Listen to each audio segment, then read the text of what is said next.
because some percent of water was showing up on the outside wall. It is.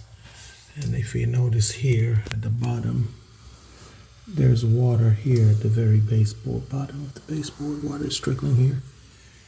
And you can hear that water spray in there somewhere. So we're going to cut this wall open, see what's happening.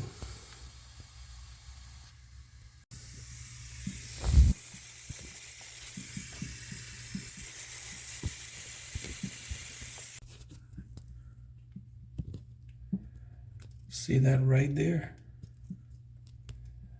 That screw went right into that pipe.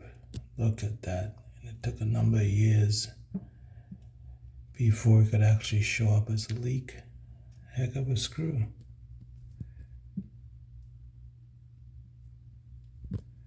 And that's where that screw came from right there into right there. Caused all kinds of headaches.